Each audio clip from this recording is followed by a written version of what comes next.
A Christmas Carol by Charles Dickens. Stave 4. The Last of the Spirits. The phantom slowly, gravely, silently approached when it came near him. Scrooge bent down upon his knee, for in the very air through which this spirit moved it seemed to scatter gloom and mystery. It was shrouded in a deep black garment, which concealed its head, its face, its form, and left nothing of it visible save one outstretched hand. But for this, it would have been difficult to detach its figure from the night and separate from the darkness by which it was surrounded. He felt that it was tall and stately when it came beside him, and that its mysterious presence filled him with a solemn dread. He knew no more, for the spirit neither spoke nor moved. "I am in the presence of the ghost of Christmas yet to come," said Scrooge. The spirit answered not, but pointed onward with its hand. "You are about to show me shadows of the things that have not happened, but will happen in the time before us," Scrooge pursued. "Is that so, spirit?" The upper portion of the garment was contracted for an instant in its fold, as if the spirit had inclined its head. That was the only answer he received. Although well used to ghostly company by this time, Scrooge feared the silent shape, so much that his legs trembled beneath him, and he found that he could hardly stand when he prepared to follow it.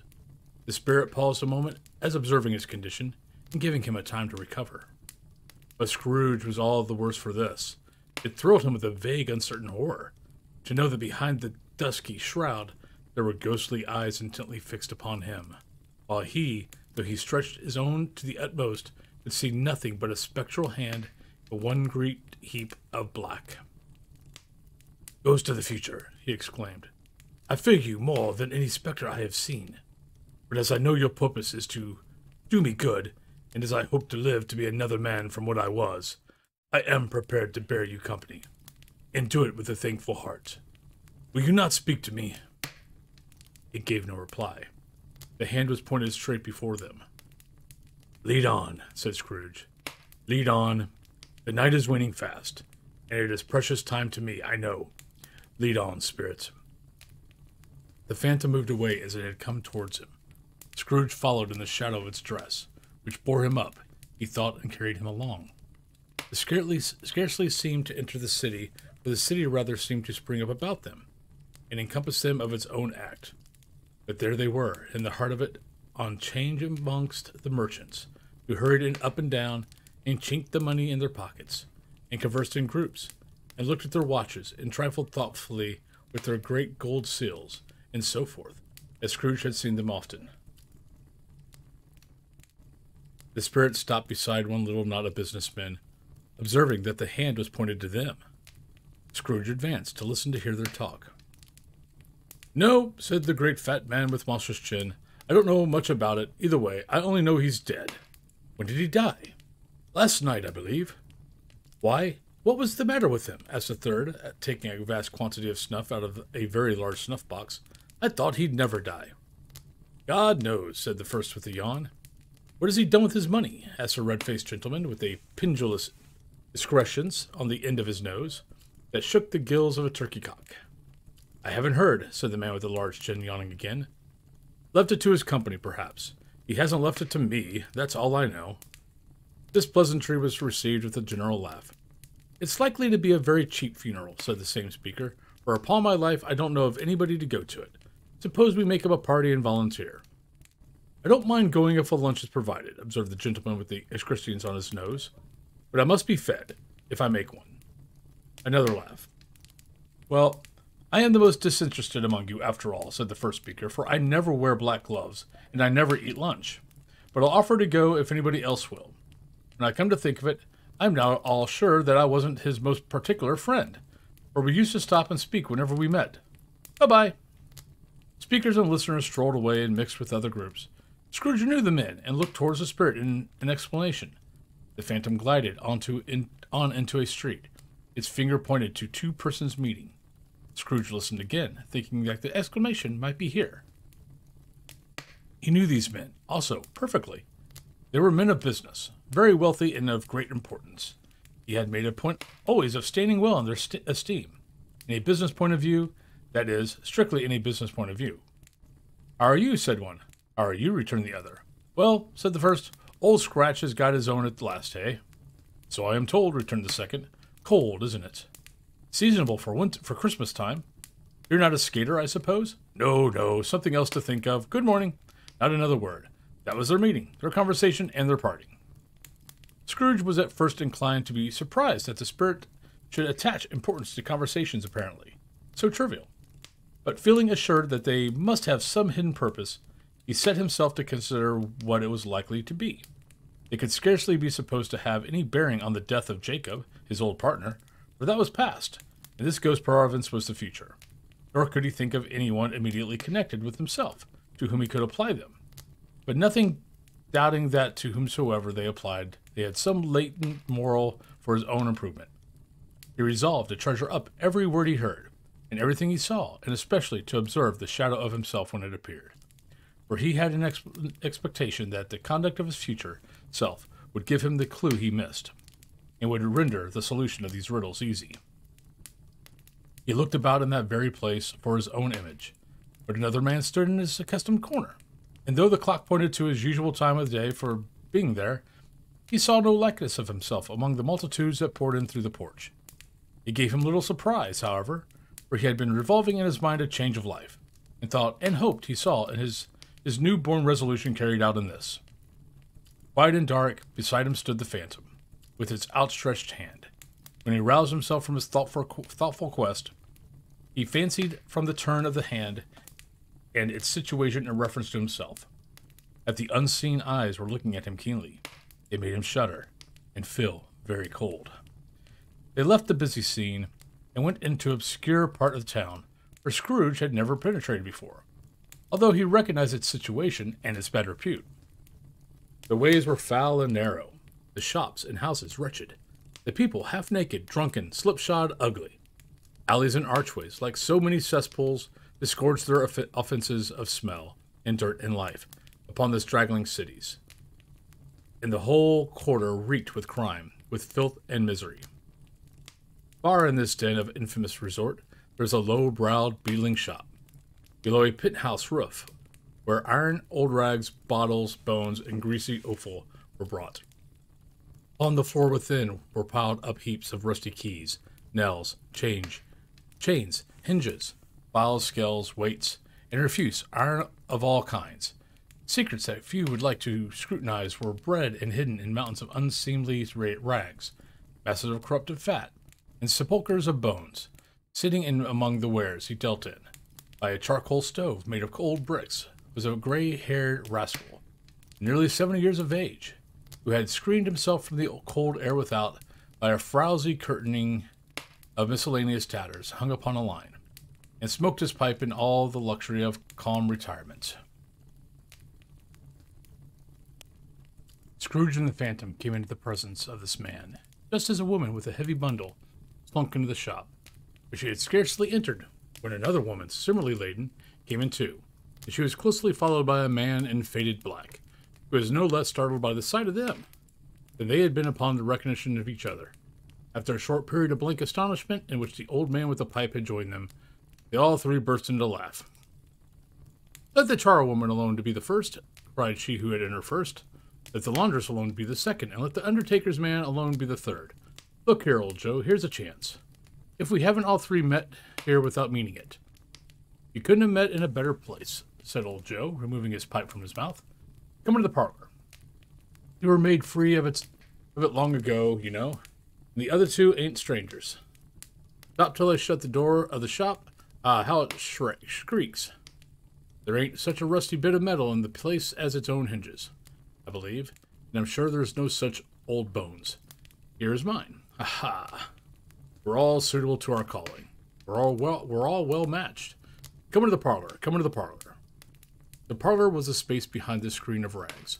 The old man racked the fire together with an old stair rod, and having trimmed his smoky lamp, for it was night, with the stem of his pipe, put it into his mouth again.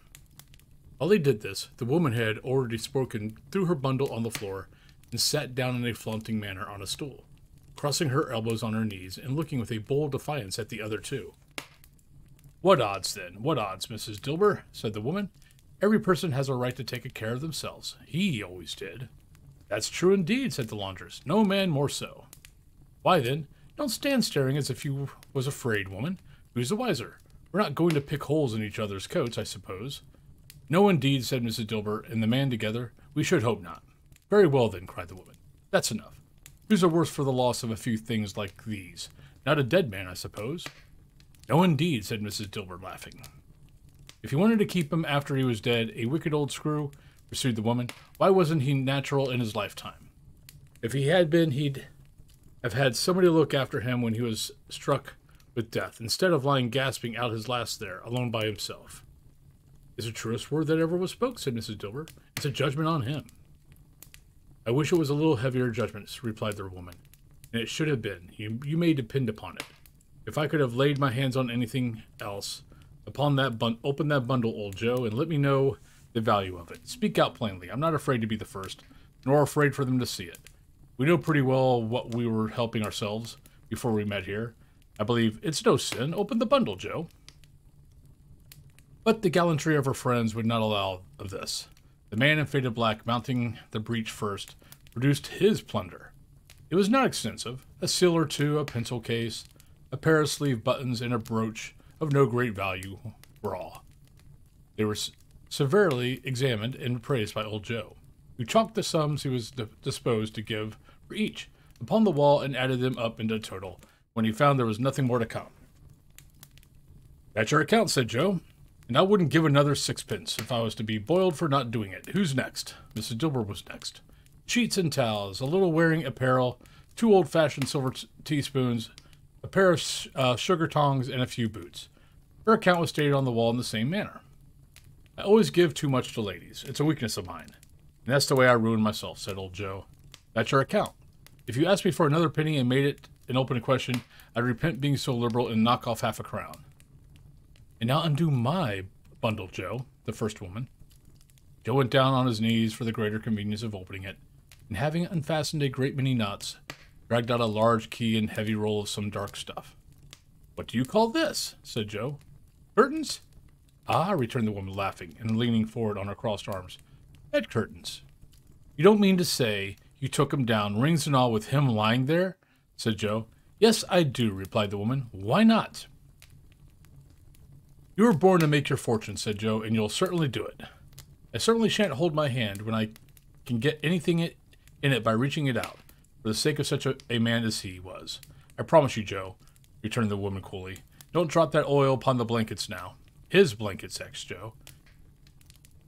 Whose else's do you think? Replied the woman. He isn't likely to take cold without him, I dare say.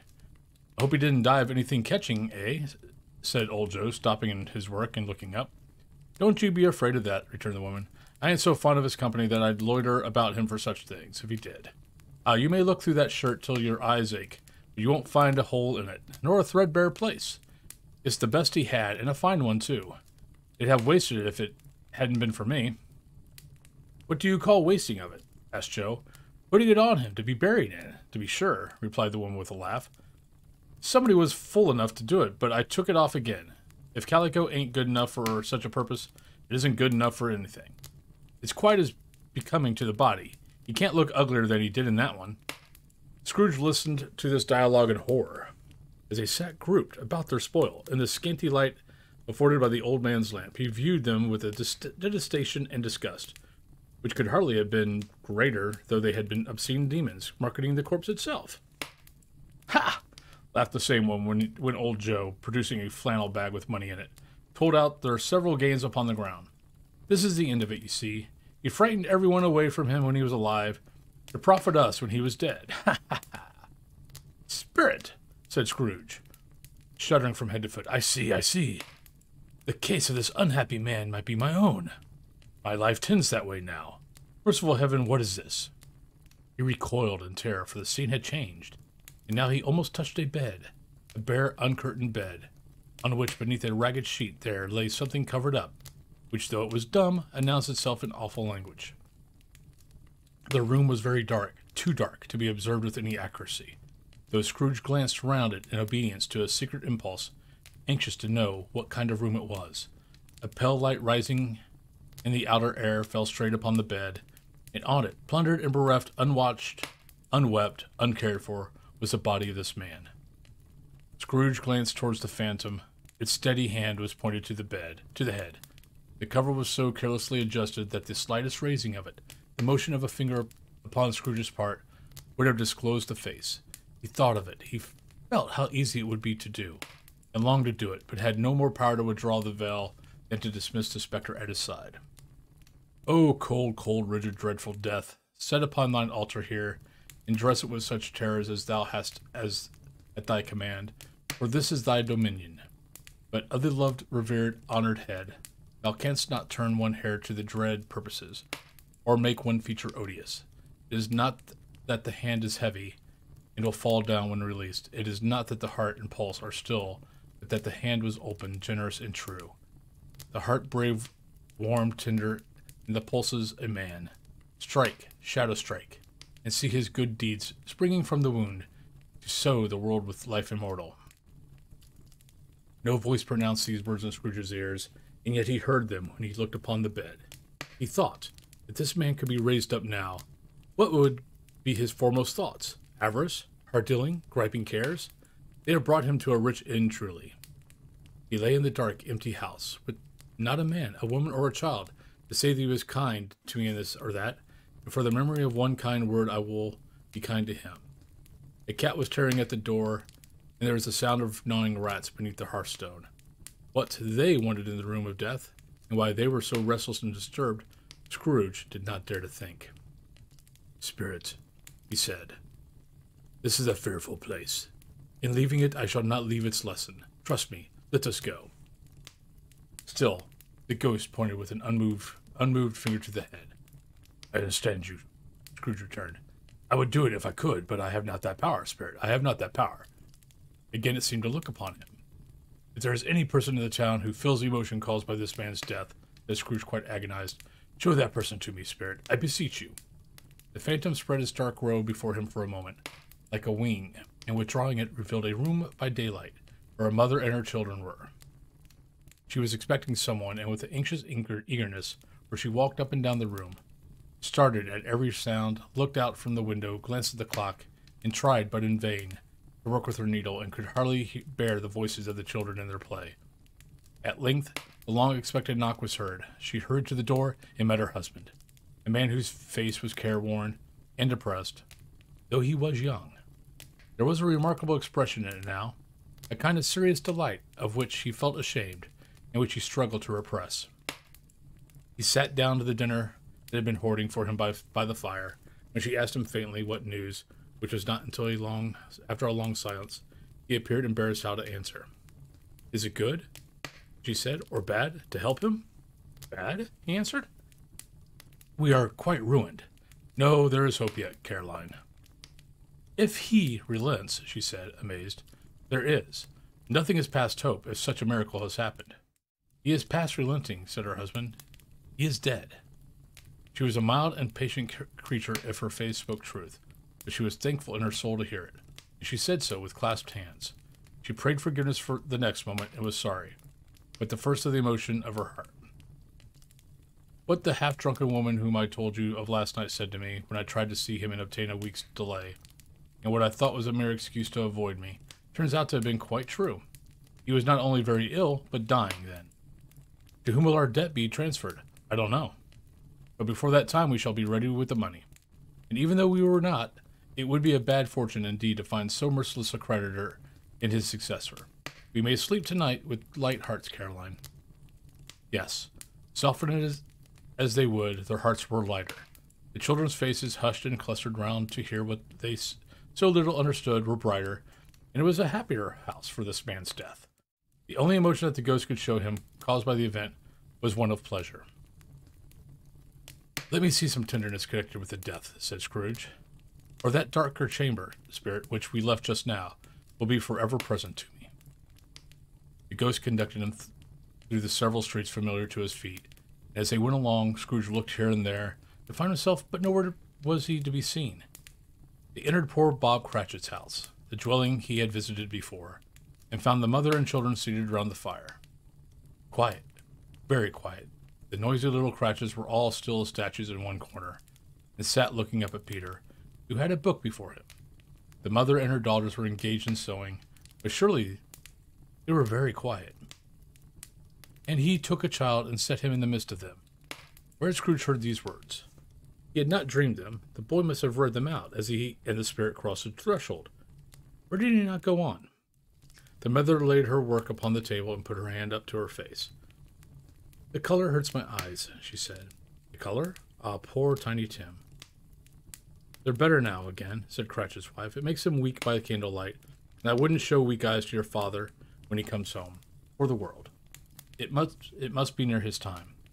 Past it, rather, Peter answered, shutting up his book. But I think he has walked a little slower than he used these few last evenings, Mother. They were very quiet again. At last she said, and in a steady, cheerful voice that only faltered once, I have known him walk with Tiny Tim upon his shoulder, very fast indeed. And so have I, cried Peter, often. And so have I, exclaimed another. So had all. But he was very light to carry, she resumed, intent upon her work, and his father loved him so that it was no trouble, no trouble. And there is your father at the door. She hurried out to meet him, and little Bob and his comforter, he had need of it, poor fellow, came in. His tea was ready for him on the hob, and they all tried who should help him to it most. And the two young Cratchits got upon his knees and laid each child a cheek against his face, as if they said, Don't mind it, father, don't be grieved. Bob was very cheerful with them, and spoke pleasantly to all the family. He looked at the work upon the table, and praised the industry and speed of Mrs. Cratchit and the girls. They would be done before Sunday, he said. Sunday? You went today, then, Robert? Yes, my dear, returned Bob. I wish you could have gone. It would have done you good to see how green a place it is. But you'll see it often. I promised him that I would walk there on a Sunday. My little child, cried Bob. My little child. He broke down all at once. He couldn't help it. If he could have helped it, he and his child would have been farther apart perhaps than they were. He left the room, went upstairs, into the room above, which was lighted cheerfully, and hung with Christmas. There was a chair set close beside the child, and there were signs of someone having been there lately. Poor Bob sat down in it, and when he had thought a little and composed himself, he kissed the little face. He was reconciled to what had happened and went down again quite happy. They drew about the fire and talked, the girls and mother working still. Bob told them the extraordinary kindness of Mr. Scrooge's nephew, whom he had scarcely seen but once, and who, meeting him in the street that day and seeing that he looked just a little down, said Bob, inquired what had happened to distress him. On which said Bob, for he is the pleasantest spoken gentleman you ever heard, I told him. I am heartily sorry for it, Mr. Cratchit, he said, and heartily sorry for your good wife. By the by, how he ever knew that, I don't know. Knew what, my dear? Why, that you were a good wife, replied Bob. Everybody knows that, said Peter. Very well observed, my boy, cried Bob. I hope they do. Heartily sorry, he said, for your good wife. If I can be of service to you in any way, he said, giving me his card, that's where I live. Pray come to me. Now it wasn't, cried Bob, for the sake of anything he might be able to do for us, so much as for his kind way, that this was quite delightful. It really seemed as if he had known our Tiny Tim, and felt with us. I'm sure he's a good soul, said Mrs. Cratchit. You'd be sure of it, my dear, returned Bob, if you saw and spoke to him. I shouldn't be at all surprised, mark what I say, if he got Peter a better situation. Only hear that, Peter, said Mrs. Cratchit, and then, cried one of the girls, Peter will be keeping company with someone and setting up for himself. Get along with you, retorted Peter, grinning. It's just as likely as not, said Bob. One of these days, though, there's plenty of time for that, my dear. But however and whenever we part from one another, I am sure we shall none of us forget poor Tiny Tim, shall we? Or this first parting that there was among us. Never, father, cried they all. And now, said Bob, I know, my dears, that when we recollect how patient and how mild he was, although he was little child, we shall not quarrel easily among ourselves, and forget poor Tiny Tim in doing it. No, never, father, they all cried again. I am very happy, said little Bob. I am very happy. Mrs. Cratchit kissed him, and his daughters kissed him. The two young Cratchits kissed him, and Peter and himself shook hands. Spirit of Tiny Tim, thy childish essence was from God. Spectre, said Scrooge, something informs me that our parting moment is at hand. I know it, but I know not how. Tell me what man that was whom we saw lying dead. The ghost of Christmas yet to come conveyed him as before, though a different time, he thought. Indeed, there seemed no order in these later visions, save that they were in the future, into the resort's businessmen, but showed him not himself. Indeed, the spirit did not stay for anything, but went straight on as to the end just now desired, and until besought by Scrooge to tarry for a moment. The court, said Scrooge, through which we hurry now, is where my place of occupation is. Then has been for a length of time. I see the house. The spirit stopped. The hand was pointed elsewhere. The house is yonder, Scrooge exclaimed. Why do you point away? The inexorable finger underwent no change. Scrooge hastened to the window of his office and looked in. It was an office still, but not his. The furniture was not the same, and the figure in the chair was not himself. The phantom pointed as before. He joined it once again in wondering why and whither he had gone, accompanied it until they reached an iron gate. He paused to look around before entering. A churchyard. Here, then, the wretched man whose name he had now to learn lay underneath the ground. It was a worthy place, walled in by houses, overrun by grass and weeds. The growth of vegetation's death, not life. Hooked up with too much bearing, fat with a repleted appetite. A worthy place. The spirit stood among the graves and pointed down to one. He advanced towards it, trembling. The phantom was exactly as it had been, but he dreaded that he saw new meaning in its solemn shape. Before I draw near to that stone to which you point, said Scrooge, answer me one question. Are these the shadows of things that will be, or are they the shadows of things that may be only? Still, the ghost pointed downward to the grave by which it stood. Men's courses will foreshadow certain ends to which, if preserved in, they must lead, said Scrooge. But if the courses be departed from, the ends will change. Say it thus with what you show me. The spirit was immovable as ever. Scrooge crept towards it, trembling as he went, and following the finger read upon the stone of the neglected grave his own name, Ebenezer Scrooge. Am I that man who lay upon the bed? He cried upon his knees. The finger pointed from the grave to him and back again. No, spirit! No, no! The finger still was there. Spirit, he cried, tight clutching at its robe. Hear me. I am not the man I was. I will not be the man I must have been but for this intercourse. Why show me this, if I am past all hope? For the first time the hand appeared to shake. Good spirit, he pursued, as down upon the ground he fell before it. Your nature intercedes for me and pities me. Assure me that I yet may change these shadows you have shown me by an altered life. The kind hand trembled. I will honor Christmas in my heart and try to keep it all the year. I will live in the past, the present, and the future. The spirits of all three shall strive within me. I will not shut out the lessons that they teach. Oh, tell me, I may sponge away the writing on this stone. In his agony, he caught the spectral hand. It sought to free itself, but he was strong in his entreaty, and detained it. The spirit, stronger yet, repulsed him. Holding up his hands in a last prayer to have his fate reversed, he saw an alteration in the phantom's hood and dress. It shrunk, collapsed, and dwindled down into a bedpost. And that, my friends, is Stave 4 of A Christmas Carol by Charles Dickens. I hope you enjoyed it. Tomorrow will be the last Stave 5, the end of it. So I hope you guys all have a great rest of your day. Once again, if you guys liked the video, please give the video a like. Greatly appreciate it. If you guys have not subbed to the channel, please sub to the channel. And other than that, I hope you guys have a great rest of your day. Be kind, be safe, and I'll catch you all later. Bye-bye.